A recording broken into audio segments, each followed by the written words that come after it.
Inikah puasa yang ku kehendaki? Karena kamu berpuasa sambil bertengkar, sambil menyalahkan orang, menghakimi orang, mengambil keuntungan dari orang lain dan jelas merugikan orang lain. Inikah puasa yang ku kehendaki? Tuhan bertanya. Kita makin lama mungkin makin tidak sadar. Ada banyak kewajiban agama kita lakukan hanya sebagai rutinitas saja. Asal saya buat, saya merasa saya sudah benar. Sudah cukup, sudah memenuhi syarat sebagai orang Katolik. Ternyata tidak cukup. Hari ini murid-murid Yohanes juga bertanya pada Yesus, mengapa muridmu tidak puasa? Yesus katakan ada saatnya berpuasa. Ada saatnya kita bersenang-senang, ada saatnya kita prihatin. Saya pikir negara kita ini dalam keadaan cukup prihatin. Bahkan dunia dalam keadaan cukup prihatin. Berbagai macam bencana alam terjadi, perusakan alam, banyak orang ditindas, banyak orang menyalahgunakan kekuasaannya. Ini adalah hal yang memprihatinkan, yang pantas kita sesali.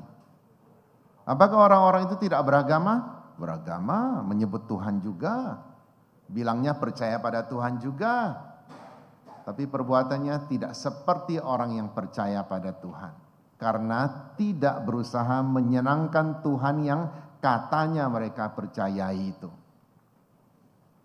Hari ini kita menjalani jalan salib yang pertama dalam masa Prapaskah. Saya ingin menjelaskan sedikit tentang jalan salib kita ini.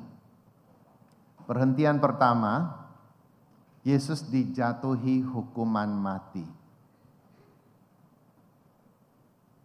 Kita semua mungkin pernah menjatuhi hukuman mati kepada orang lain.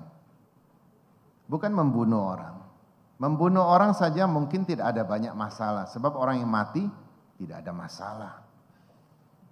Tidak ada orang mati balik lagi balas dendam. Kalau bisa begitu, polisi tentu akan gampang menyelidiki kasus. Karena orang mati balik lagi kasih tahu, itu loh dia yang bunuh saya. Tidak bisa balik lagi. Orang mati sudah selesai. Tetapi kita percaya bahwa orang mati, jika dia masih membawa dosa, Tuhan masih memberikan kesempatan kepadanya untuk diampuni dosanya. Tapi dia sendiri tidak bisa minta ampun lagi. Karena dia sudah tak berdaya. Kitalah orang-orang hidup yang mendoakan. Itu sebabnya mengapa kita masih mendoakan orang yang sudah mati. Karena orang yang sudah mati bukan hilang sia-sia. Dia pernah berjasa. Dia adalah bagian dari gereja. Cuma mungkin dia belum sampai kepada kemenangan. Kita mendoakan. Jadi kadang-kadang kita menghukum mati orang lain juga. Kita lihat, apakah Pilatus yang menjatuhi hukuman mati itu? Benar Pilatus.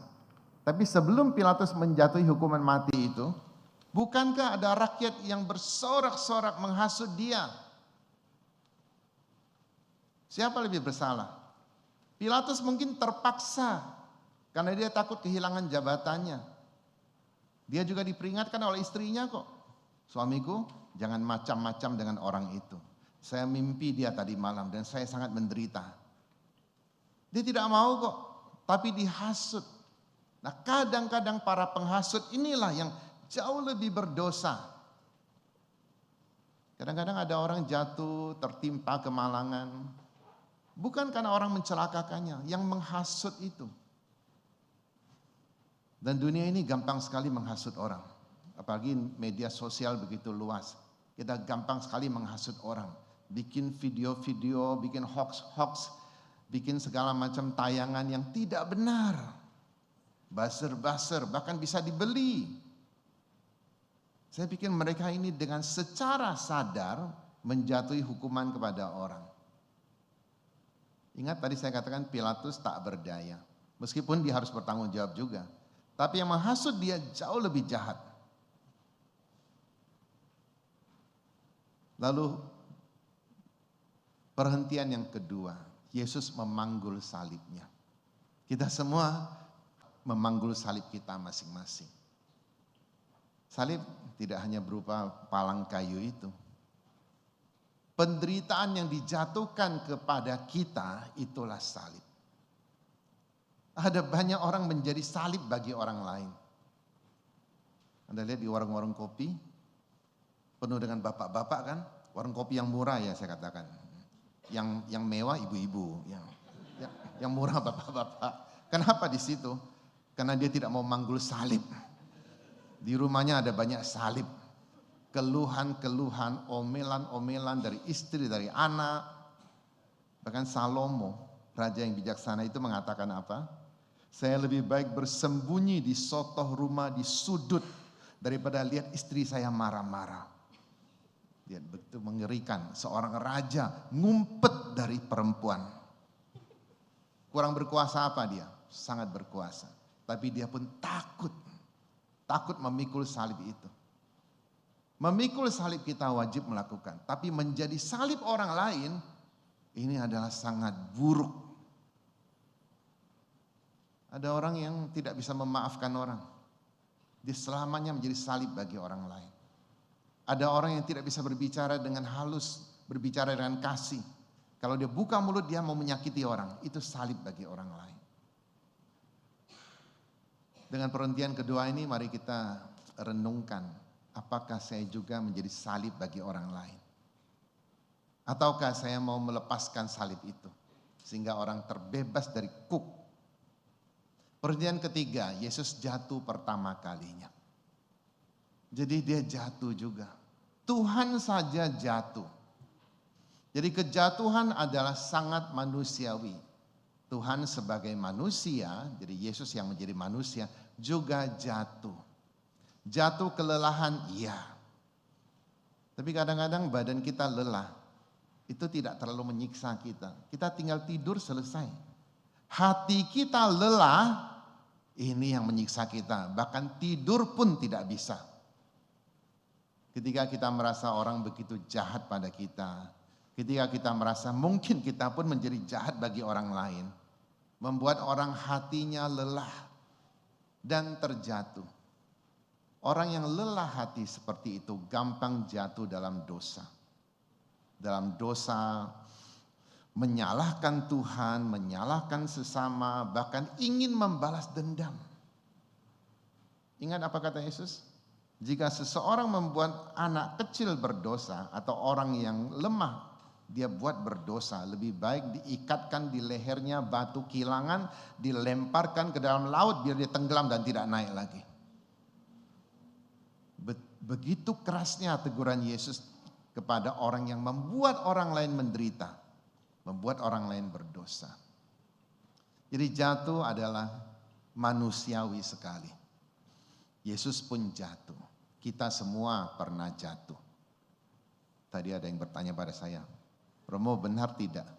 Umur 49 itu umur yang sial menurut orang Tionghoa. Pada umur itu dia akan sering jatuh. Saya bilang, kalau kau membuka celah hatimu untuk percaya itu, maka kau akan sial, bukan 49 saja, sampai mati pun kau akan sial terus. Karena kau percaya itu. Lebih percaya hal-hal seperti itu daripada percaya pada Tuhan. Injil saja tidak kau baca ramalan. Dan percaya lagi, dan hidupmu hambar. Perhentian keempat, Yesus bertemu dengan ibunya.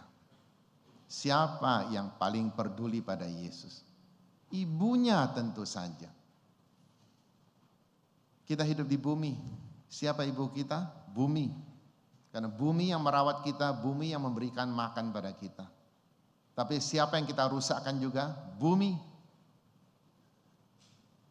Ketika orang-orang lari, bahkan murid-murid Yesus pun, Petrus yang mengatakan, kalaupun semua orang lari, saya tidak akan meninggalkan engkau. Dia pun lari, tapi ibunya ada bersama dia. Itu darah dagingnya. Ketika wanita diciptakan, Adam hanya kehilangan tulang rusuk, tidak sakit itu. Dia kan tidur, tidak terasa. Ketika ibu melahirkan anak, dia kehilangan satu manusia dari rahimnya dan dia sangat kesakitan, berjuang antara hidup dan mati. Bagaimana mungkin dia tidak kasihan kepada anak yang dulu menyakitkan dia dan menjadi bagian dari dirinya. Kita orang Katolik sangat beruntung karena masih tahu menghargai ibu. Ada banyak anak durhaka yang tidak tahu menghargai ibunya. Katanya menghormati Yesus, tapi mamanya tidak hormat. Itu sama saja dengan ada orang PDKT. Mau datang ambil anak orang, mau pacaran sama anak orang, tapi tidak hormati ibunya. Kau dapatkan dulu hati ibunya. Kalau ibunya sudah srek, kata orang Medan sudah sor. Tidak usah susah payah kau pakai segala macam trik. Ibunya akan terima engkau. Kita punya ibu. Dan ibu inilah yang hadir di tengah penderitaan Yesus. Bukan orang lain. Perhentian kelima. Yesus dibantu oleh Simon dari Kirene. Simon ini orang yang baru pulang dari luar kota. Tidak kenal Yesus. Tapi dia dipaksa untuk membantu Yesus. Kita membantu orang seringkali karena kita sukarela. Bukan karena dipaksa. Tapi terpaksa membantu orang pun adalah hal yang baik. Terkadang kita terpaksa membantu orang. Karena apa? Karena kasihan. Kita bisa dipaksa oleh keadaan, boleh dipaksa oleh belas kasihan. Setiap pertolongan sangat berarti. Sebenarnya perlukah Yesus ditolong oleh Simon? Tidak perlu. Dia bisa tenangkan laut. Luar biasa, bisa bangkitkan orang mati. Dia kalau mau musnahkan para tentara itu dengan gampangnya dia bisa lakukan. Tapi dia beri kesempatan kepada Simon untuk menolongnya. Jadi kalau kita bisa menolong Tuhan, menolong tubuh Tuhan yaitu gereja, melayani gereja, jangan terlalu bangga. Kita diberi kesempatan seperti Simon mendapat kesempatan. Kalau sudah menjadi petugas gereja, berkomitmenlah. Jangan sudah berjanji mau menjadi petugas gereja, tapi acuh tak acuh, kadang-kadang harus dipaksa-paksa sedikit seperti Simon. Banyak tuh pelayan gereja yang seperti Simon. Tapi kalau kita sudah melayani, itu pun bermakna, karena kita diberi kesempatan oleh Tuhan. Perhatian ke-6, wajah Yesus dibasuh oleh Veronica, seorang perempuan yang tidak tahu muncul dari mana. Bahkan namanya pun sebenarnya tidak ada nama Veronica. Vero dari kata vera, yaitu kesejatian. Nika dari ikon, itu lambang kesetiaan. Dia memberikan kain kepada Yesus dan melap wajah Yesus. Kalau wajah Yesus seperti opa-opa Korea, Lisa Blackpink, mungkin tidak apa-apa. Hancur lebur, bahkan orang tidak mau mengenalnya lagi. Begitu buruknya, karena terluka. Ya karena sedih juga saya pikir. Ada orang-orang ya, mukanya sih kalau tidak sedih bagus-bagus. Ketika sedih, wah jelek sekali. Terutama kita di film, orang nangis, jelek sekali. Jarang ada orang nangis cantik. Mata, mulut, hidung kumpul jadi satu.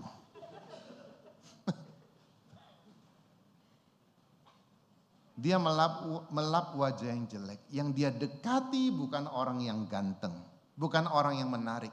Yang dia tolong adalah orang yang sedang menderita. Bahkan ditinggalkan orang.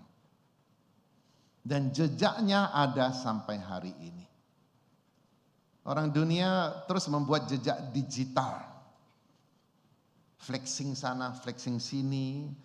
Segala keburukan orang diceritakan kemana-mana lewat media sosial. Tapi ada orang juga yang diam-diam berbuat kebaikan. Ada jejaknya tapi tidak dilihat oleh banyak orang. Tuhan yang melihat. Jadi kalau kita melakukan kebaikan tidak ada yang puji, tak apa-apa. Tuhan melihat dan Tuhan puji. Lebih baik dipuji Tuhan daripada dipuji oleh para buzzer. Dipuji oleh orang yang belum tentu benar pujiannya. Pernah tidak Bapak Ibu ketemu orang katakan, wah Kamu ada 50 ya? Kok kelihatan kayak 38? Jangan percaya itu, omong kosong semuanya. Dia mau mengambil hatimu, pasti ada maunya itu. 50 ya 50 lah. Dan bersyukurlah sudah sampai 50, bukan 39 sudah hilang. Ada orang 39 sudah hilang. Mampu 50 bersyukurlah. Jadi orang-orang tua jangan minder lihat orang muda. Orang muda belum pernah jadi tua, kalian pernah jadi muda. Bersyukurlah. Perhentian yang ketujuh, Yesus jatuh kedua kalinya. Jatuh bukan cukup satu kali.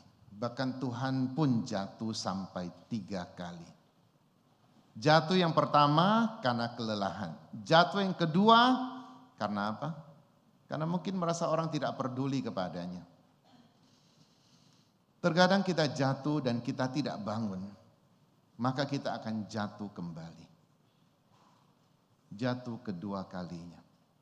Artinya ada pengalaman buruk kedua kalinya. Banyak orang tidak bisa belajar dari pengalaman buruknya. Sudah pernah jatuh, jatuh lagi, jatuh lagi. Pepatah mengatakan bahkan keledai saja tidak jatuh dalam lubang yang sama. Mungkin dia jatuh di lubang yang lain. 2 kali juga. Keledai saja tidak bodoh, tapi manusia seringkali bodoh. Termasuk saya juga. Jatuh dalam lubang yang sama, jatuh kedua kalinya. Tuhan menunjukkan meskipun dia Tuhan, dia juga jatuh lagi. Perhentian yang ke-8, Yesus menghibur wanita-wanita yang menangisi dia. Dalam satu hal bagus ada orang menangisi, mereka berbela rasa, mereka ikut merasa sedih, bagus. Kita juga kalau kita ada kesusahan ketika ada orang memberikan perhatian, kita senang.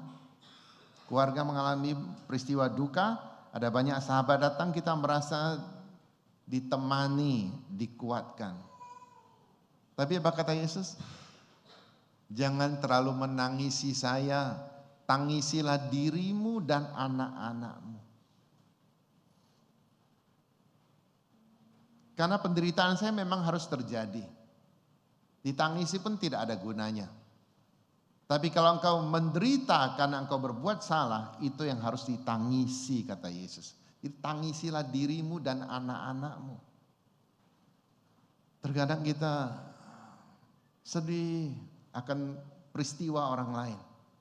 Ada ibu-ibu nonton film Korea itu, bisa sedih 24 jam. Suaminya kepleset, matamu.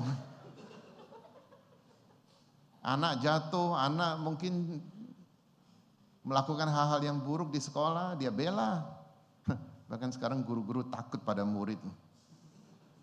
Ngeri sekali ya, guru takut pada murid. Zaman kita dulu, murid takut sama guru. Lihat guru kita bisa belok. Wah, murid sekarang, gurunya yang belok.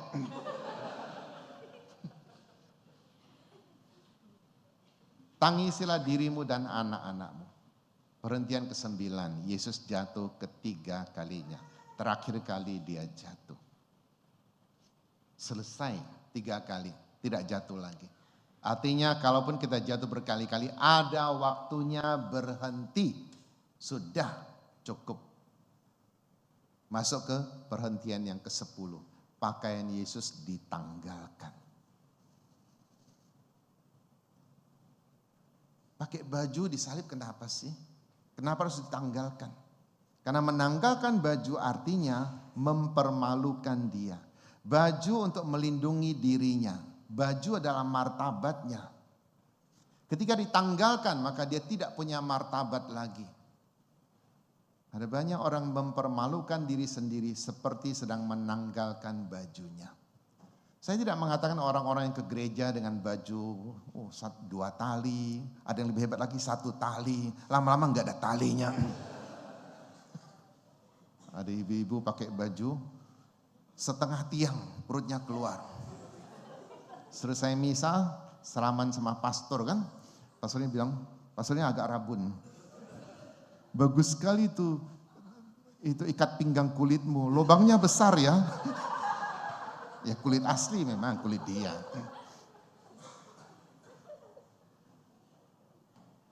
Kita ke gereja. Jangan permalukan diri sendiri. Engkau harus tahu di mana engkau pergi. Pergi ke pesta ya sudahlah, di situ kita mau pamer-pamer. Karena makin sensasional, makin banyak orang lihat engkau kan. Suami belum tentu lihat loh, orang lain lihat. Ke gereja bukan untuk dilihat orang, kita ketemu Tuhan loh, ingat itu. Jangan tidak ada batasnya, dimanapun ingin flexing, ingin pamer. Ada ibu-ibu masuk ke gereja, waduh bekas kerokan, seperti macan aja. Padahal bukan tahun macan, tahun kuda ini. Pakaian Yesus ditanggalkan, artinya dia dipermalukan. Ketuhanannya seakan-akan dicopot. Tidak, dia tetap adalah Tuhan. Ketika orang-orang tidak benar mempermalukan kita, dan kita tetap orang benar, jangan kita merasa malu, jangan merasa minder. Kita mempunyai kemuliaan yang serupa dengan Allah. Binatang yang perkasa sekalipun tidak diciptakan secitra dengan Allah. Manusia secitra dengan Allah, luar biasa. Perhentian yang ke-11, Yesus disalibkan, dipaku. Satu hukuman yang paling kejam pada saat itu dan paling hina. Mengapa harus sehina itu? Mengapa tidak langsung dibunuh saja? Mengapa harus sehina itu? Seakan-akan mengatakan bahwa lihat, dia mengaku Tuhan, kami mampu bunuh Tuhan. Hebat? Tidak hebat sama sekali. Ciptaan Tuhan kau bunuh. Kita ganggu anak orang saja, katanya di Eropa, di Amerika, kalau ada anak-anak yang lucu-lucu, tidak boleh loh kita datang cubit pipinya. Di Jakarta kan begitu, lihat anak orang lucu, cubit pipinya, tidak puas cubit pipi ibunya juga.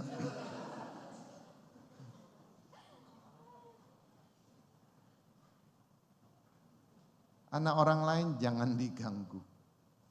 Tetapi kita lihat, seakan-akan dia mampu melakukan sesuatu yang orang lain tidak mampu lakukan. Mengapa para ahli Taurat perlu seperti itu? Karena mereka sungguh-sungguh sudah minder. Mereka kalah jauh dari Yesus. Jadi ketika mereka mampu membunuh Yesus, mereka berharap mereka diangkat kembali menjadi hebat lagi. Ujung-ujungnya apa? Ya duit tentu saja. Kehidupan. Perhentian ke-12 tadi kita berlutut. Yesus wafat di salib. Itulah saat paling penting Tuhan menyerahkan nyawanya. Tuhan bisa mati tidak? Tidak bisa mati. Tapi Tuhan yang menjadi manusia, manusianya bisa mati. Mati bukan karena diambil nyawanya, karena dia menyerahkan nyawanya.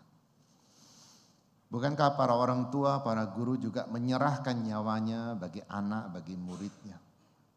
Sehari-hari kita melakukan itu kok. Sadar tidak? Kadang-kadang tidak sadar. Kita pernah mendapat nyawa dari orang tua kita, sekarang kita memberikan nyawa kepada anak-anak kita juga. Dan itulah yang Tuhan berikan pada kita supaya kita hidup. Perhentian ke-13, jenazah Yesus diturunkan. Bisa bayangkan perasaan Ibu Maria? Ku berikan manusia yang hidup kepada dunia. Sekarang aku terima kembali sebagai manusia yang mati. Manusia yang dihukum mati meskipun dia tak bersalah. Hancur hati Ibu Maria. Tapi kita belajar satu hal. Ia taat dan dia tidak protes. Ia merenungkan dalam hati. Tak semua hal perlu diproteskan. Ada hal-hal yang perlu kita renungkan. Dunia sudah damai.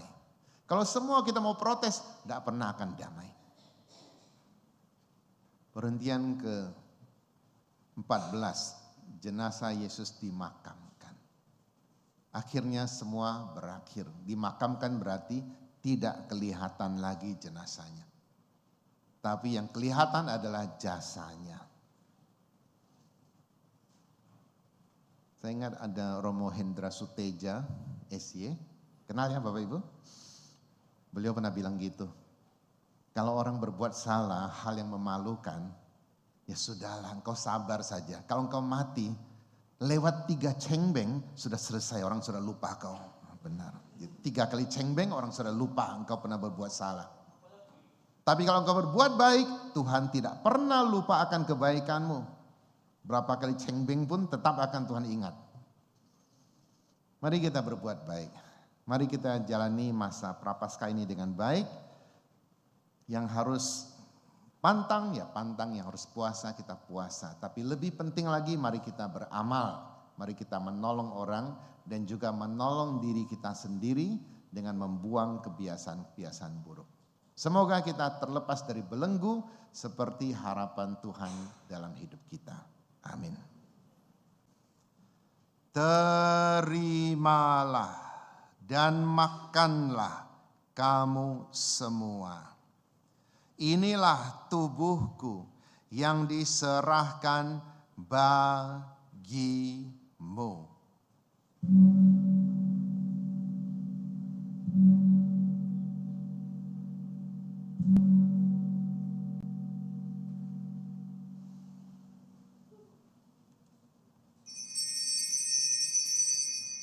Terimalah dan minumlah kamu semua.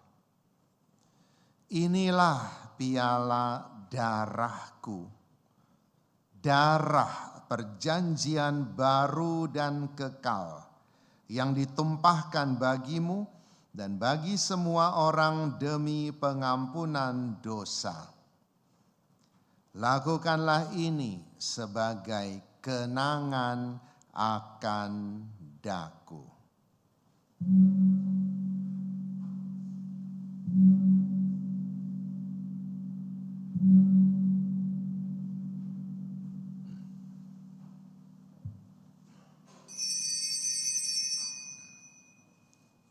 Agunglah misteri iman kita, penyelamat dunia, selamatkanlah kami, karena melalui salib dan kebangkitanmu, Engkau